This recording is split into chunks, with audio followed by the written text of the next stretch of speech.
aviation business as a corporate pilot and air traffic controller for the Federal Aviation Administration for close to 30 years. And all of that was relatively simple. And retired, and my wife and I moved to the outskirts of Yankee Town. I got involved with water, and boy, is that complicated. Been working on this since 2005, joined a whole lot of people in the state that are likewise engaged in this issue. In 2002, the Orlando Sentinel did a survey of the public at large about their perception of how well the state was managing water resources. Something in the neighborhood of 72% of the people had very bad things to say about that. More recently, the Citrus Chronicle was doing this online. Last time I looked at the survey, approximately 85% of the respondents had a negative perception of how the state's doing with management of water resources. And that's why we're here. We are engaged in direct discussions with DEP, the Southwest Florida Water Management District, and pretty much anybody else that will listen. That includes you. And we view this as an outreach effort and a possibility of spreading the knowledge that maybe you can spread to folks that you know, because we view this as a very, very important subject. Is there anyone here that gets a copy of Gainesville Sun by any chance? I see one hand. About 4 weeks ago, the Florida Secretary Commissioner, or excuse me, Agriculture Secretary, Adam Putnam, had a piece in the Gainesville Sun. And he talked about how well Florida was doing in managing our waters and how we did not need federal involvement. And he was speaking about EPA.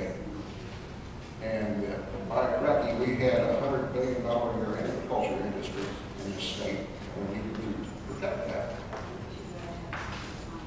I don't know how to tell Mr. Putnam this, but the state's waters generate over $600 billion a year in economic contribution to the state's gross product.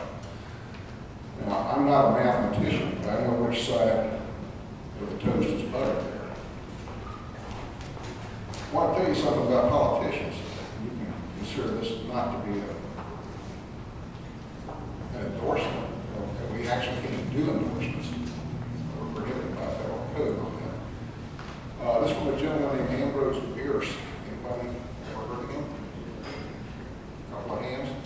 He had this to say about eloquence, and I give you this his definition of eloquence because often politicians are credited with eloquent speaking. Mr. Bierce says eloquence is a noun. It's the art of orally persuading fools that white is the color that it appears to be. It includes the gift of making any color appear white. And when it all boils and get to the bottom of everything that has to do with water, it's all political. And it's political because there's very much at stake. I just gave you some comparative dollar numbers on the water resource. We view this as an economic issue first and foremost, and we think that healthy water communities with high quality are a very positive economic contribution to the state. So that polluted waters are an economic drain. Anybody that doubts that, I mean, look at the proposed cost of restoring the Everglades, which last time I checked was over $20 billion. The cost of the collapsed Everglades is the Fisher and Florida and everything else that goes with it, which amounts to billions of dollars a year. The little town of Sandwell, on St. Paul Island, a little spit of sand in southwest Florida, generates over $3.5 billion a year because of water resource proximity. This spit of sand, $3.5 billion a year. It's all about the water. You look out here and you see part of Homosassa Springs State Park and part of the waterway. It's an outstanding Florida water. It's also designated as special waters in the Florida Administrative Code. It's also on the state's impaired water list, as is every water body that goes to the coast in this county.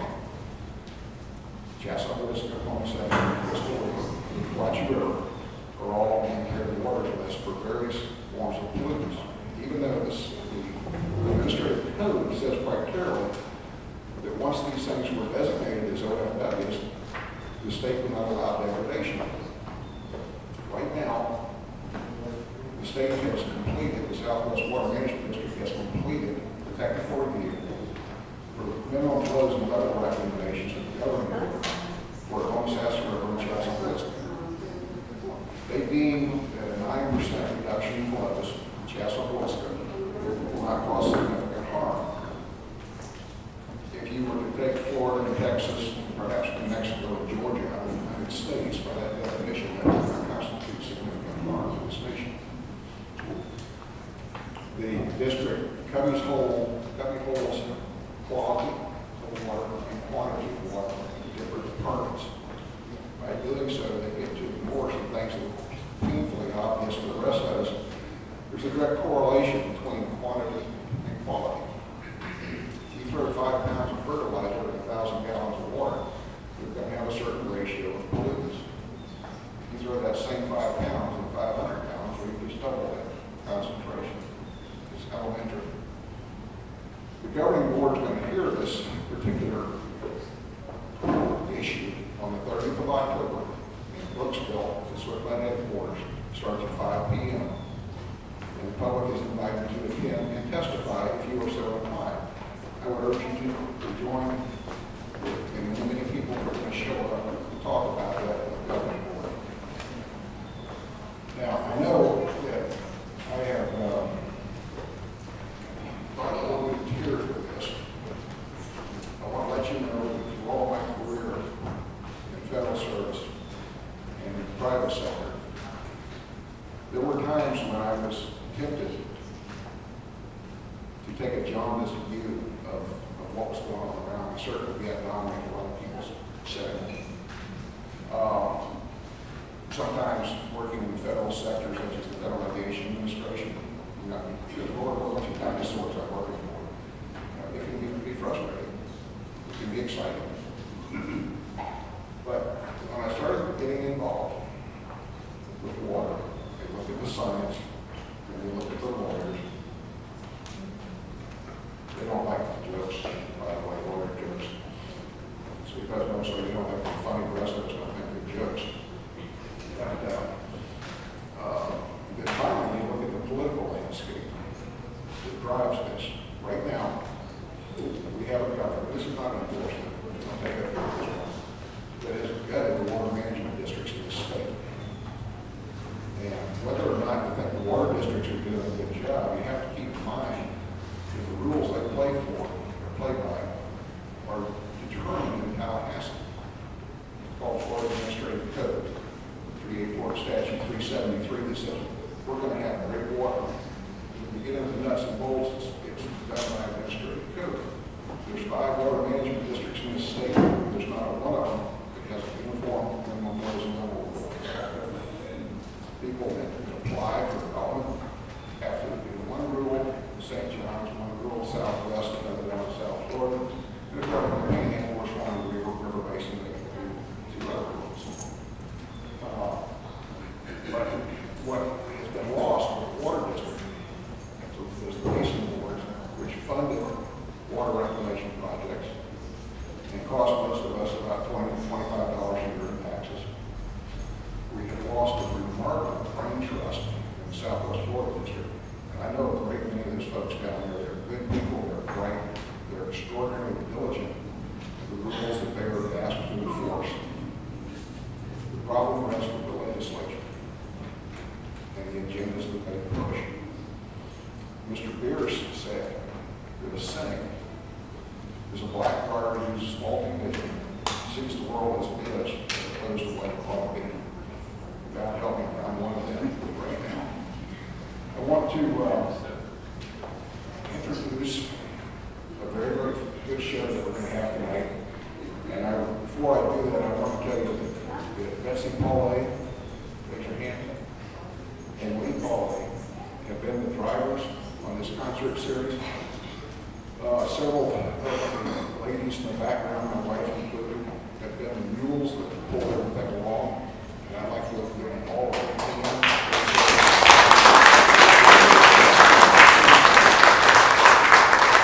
We're going to have a Songwriters circle tonight. This is a collection of musicians to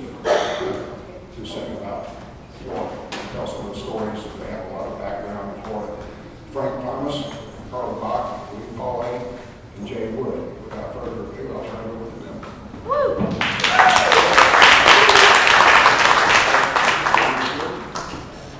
Well, good afternoon, everybody. I am Frank Thomas, unless you're with the IRS.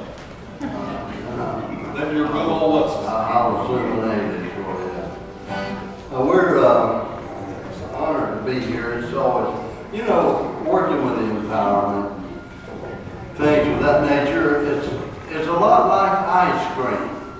You know, you can look at a bowl of ice cream and you can admire it or whatever, but you just don't know the value of it until you taste it. You know, that should tell you something about what we're doing. We're trying to protect and save what's left of Florida. And believe it or not, there's not much left in the state. I mean, you can drive around, you can see a lot of open woods and stuff, but you try it 20 years from now and see what you're going to find. It won't be there. We're overrun. And I guess I'm going to try to do some of my environmental stuff. Yeah, I've written about 500 songs about Florida. Some of them are environmental songs. You have to write that many. And I'm going to try to stick to that and stay away from the more popular stuff that you probably know or would rather hear. But maybe I can sneak up on your blind side and educate you just a little bit about what's going on here in the state of Florida. And it's an honor to be here with these three others. They're some of the finest and the best. This song is a true story, which most of my songs are. And it tells about this friend of ours that lived over in Auburndale. Now, I live way back out in the woods, and I've got a natural yard. But she lived in one of these areas that were just a little bit primpy, you know, and uppity, just like they wanted you to go out there and mow your grass a certain height, you know, about once a week and all that. Well, she was just a little bit on the lazy side. She didn't quite get around to it until maybe once every 3 or 4 months. She'd drive friends to come over and help her go out there and mow. And the law was after her. The police was over all the time complaining about her yard. And that's what gave me the idea. I woke up Sunday morning to a deafening roar, but I was not surprised. I heard that sound before. My next door neighbor's up again at the crack of dawn on a big old riding mower out there cutting his lawn. He'd spent all week trying to pump the aquifer dry, with sprinklers going around and around, water flying high. But most of it would evaporate before it hit the ground, and all day long you could see him going round and around. Well, I wish he'd just settle down and enjoy living here, and try to get a grip on his unfounded fear of everything native to this Florida sand. But the things nature put here are the things he can't stand. Now every week he'll use 100 pounds of fertilizer, 55-gallon drum of deadly pesticide, all in an effort to make his grass grow. But as soon as it does, he runs right out and starts in to mow. Now all week long I watch all this and it just makes me tired. So one day I asked him, well, I have a natural yard. He looked at me like I was lower than a rotten log. He said them big palmetto bugs might kill my guard dog. Lord, I wish that he would just settle down and enjoy living here, and try to come to terms with his unfounded fear. Everything native to this Florida sand, but the things nature put here are the things that he can't stand. My yard has a cabbage pond, a big bell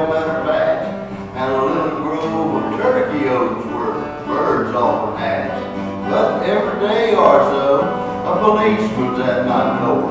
My neighbor has complained again about this big eyesore. And now I hear there's some fool down at City Hall wants to give out a prize to the prettiest yard of all.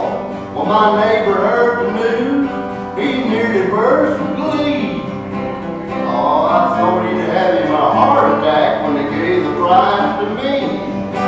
I wish that he'd just settle down and enjoy living here and try to get a grip on this unnatural fear of everything that's native to this Florida sand. But the things nature put here are the things that you can't stand. Yeah, those things God put here are the things he can't stand.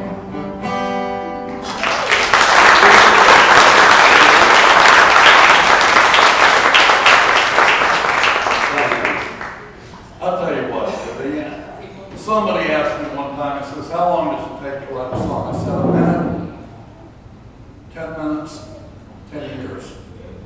You got no control. It's like a controlled schizophrenia, you know?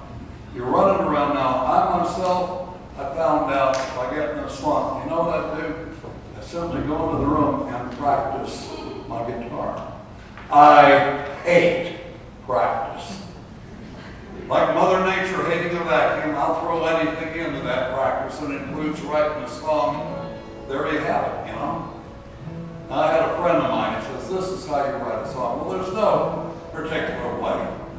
I'm a reactionary. I write songs in reaction. For example, you go down and keep on driving, getting into 41, and you keep on going south down Gibson Way. You're going to find a river called the Alafai. The big phosphate plants are there. A friend of mine, Dick Chuss, he passed away many years ago. He said, are you going to join the protest league that I'm organizing? I said, for what? He says, because we're going to protest them polluting the Alafai River so bad that it's glowing. I said, well, you're going to protest with the Seminole and Miccosukee, because it's been glowing for 10,000 years at least. I thought if he, a university professor, didn't know, then perhaps the song could come out. So I wrote this song called River Fire.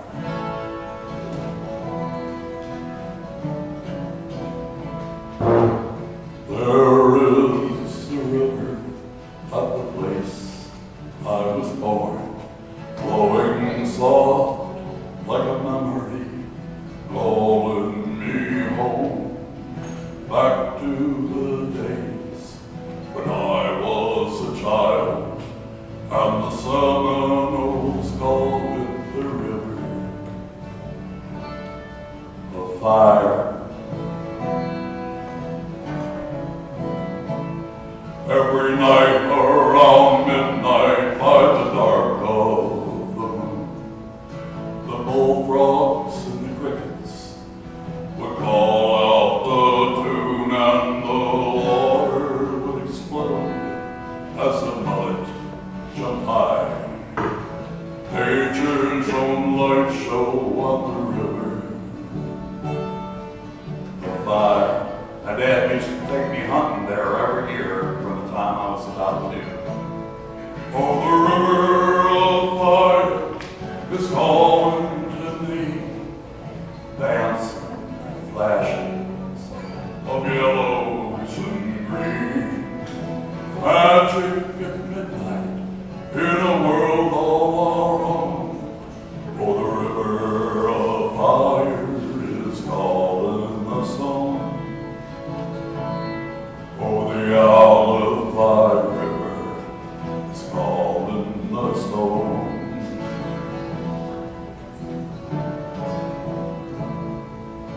Sometimes in the evening, when the weather is clear, and pale ghostly green, great forms will appear, and I can't help but thinking as they flash in the night. My parole board found out where I am on the river of fire.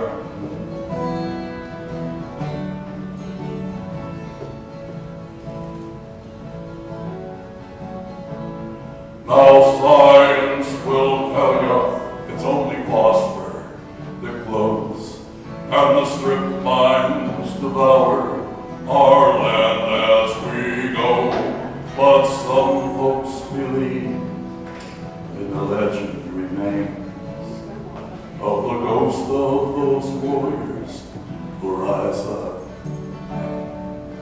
again.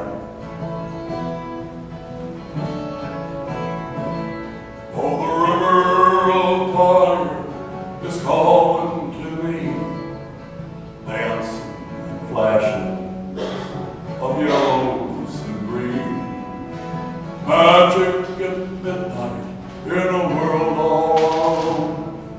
The river of fire is calling us home. Oh, the Alpha River is calling us home.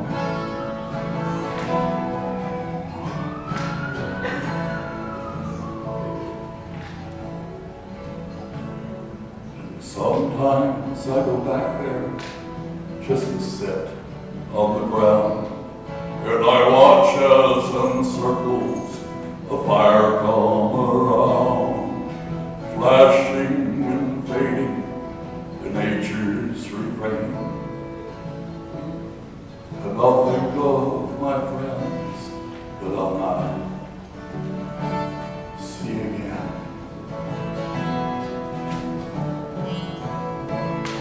And I guess life has changed. I guess nothing lasts. In this complex old world, life gets moving so fast. We burn and we fade back into the cold night, like those great glowing circles on the river, the fire. Oh, the river of fire is calling to me, dancing in flashes of yellows and green, magic at midnight in a world all our own. Oh, the river of fire is calling us home. Oh, the Alpha River is calling us home.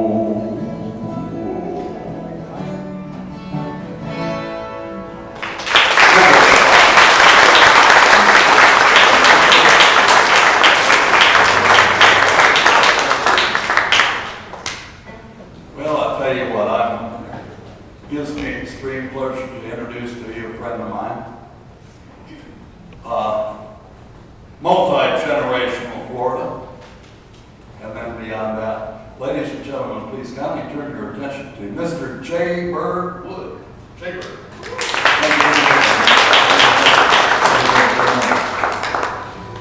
Well, I'm kind of happy to be over here because this is my home country. I was raised in, if you're watching, Brooksville area. And I've gone for many years, but I've written some songs about this area. And one that I've got to sing, and Frank will let me out of here alive, is about a place about a few miles down the road here. It was an old logging town about 100 years ago called Centralia. It's a good story. Centralia is a great wood city.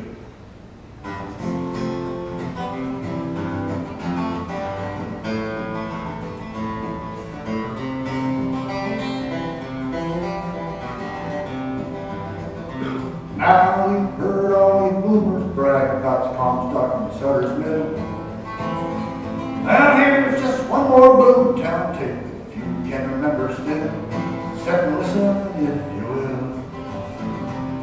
It was on Florida's sandy flat, northwestern Anglo County. There are 15,000 acres set, a swamp full of nature's bounty, that great red cypress tree. Centralia, boomtown boys, Centralia, we must go. Way down in the middle of the Florida swamp, turn timber into gold, turn green timber into gold.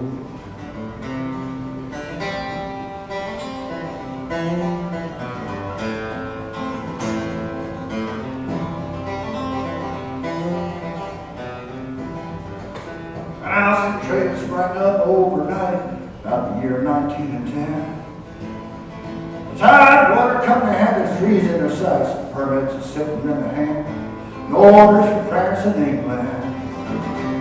George Gamble, he built him a mercantile store in a town of 1500. From that storeroom that held 4 boxcars fully with the needs of every man and woman, and here's some candy for your children. Centralia, you boomtown gals, Centralia, we must go. Great wooden city that has all that we could want. Turn timber into gold, turn green timber into gold.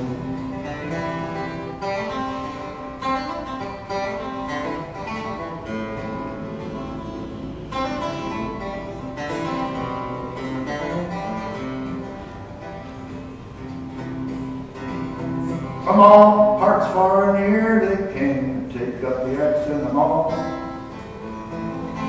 And the bucksaw sang and the double bits rang all around that cypress swamp, just to feed that big bandsaw. Oh, the long green chains and double bandsaw were driven by the border steam.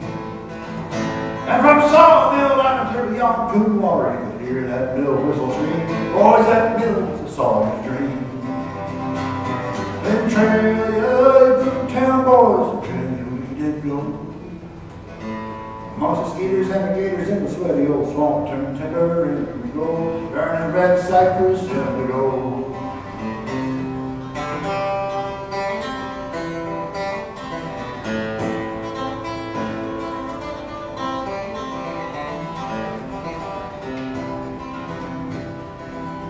Now, Dad Robert said to be working 50 years. Jimmy can't help but grow. It took thousands of years for God to build them trees, but man less than 10 to make them go. Now there's barely stumps to show. Oh, the last man left Centralia in 1922. But Big Hill Town was left to rust and rot. Now, 100 years have gone by, it's the long dusty road. Few mobile homes to mark the spot, they're turning it up with 1 acre lots. Centralia, you boomtown boys, Centralia, where did you go? Just the rattlesnakes and gophers were all left behind, and there ain't no timber or gold. Oh, there ain't no timber or gold. Cutting out 100,000 Lord feet a day. Just in 10 years, you made it all go.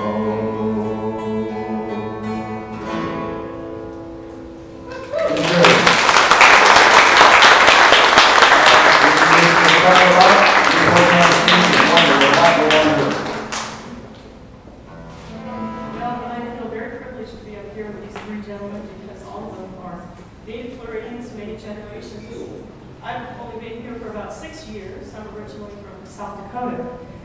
But no matter where we live, we all face the same environmental issues. And people ask me, why do I write Florida songs when I'm not from Florida? Well, it is my home now, and I'm proud of that fact. And cultural history and environmental history are very important to me. Because if you think about it, cultures and the environment will either stand together or they will fall together. So we really need a healthy community and healthy cultures. We need to keep the culture alive in the United States. There's many, many beautiful cultures out there, and they're all becoming extinct along with the environment.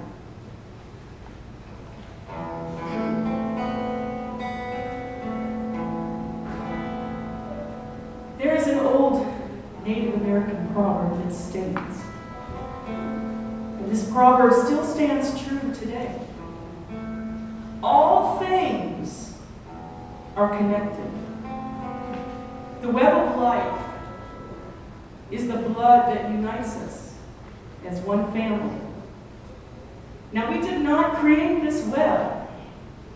We are merely a tiny strand in it.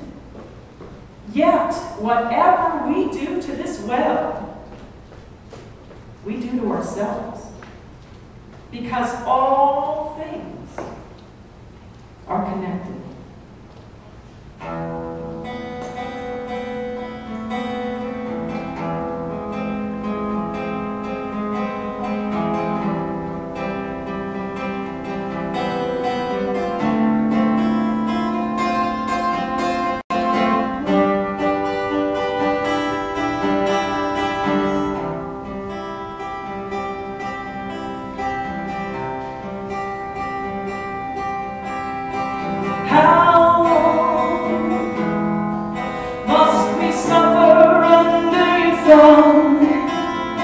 And how long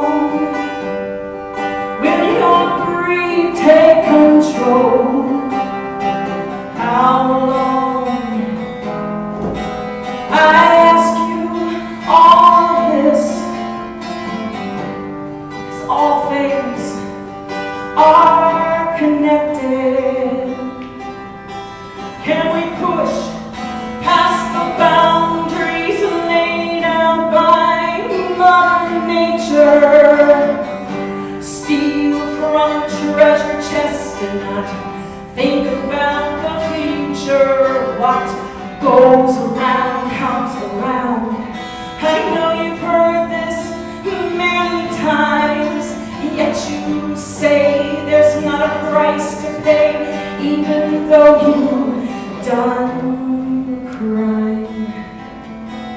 It's a crime what you've done, and yet you feel no shame.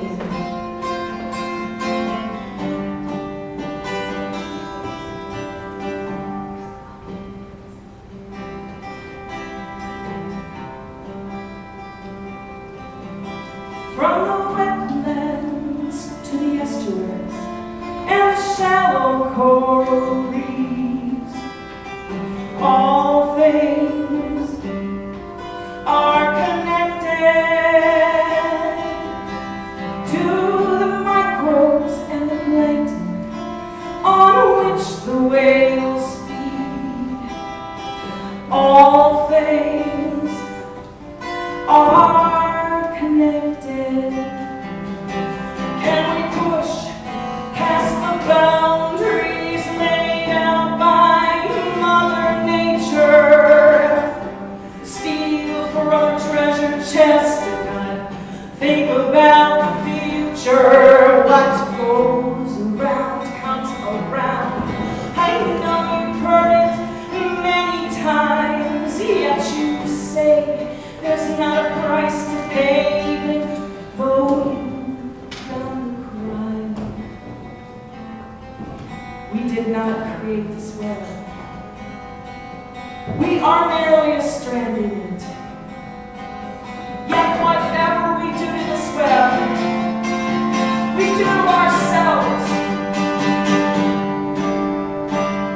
Because all things are connected.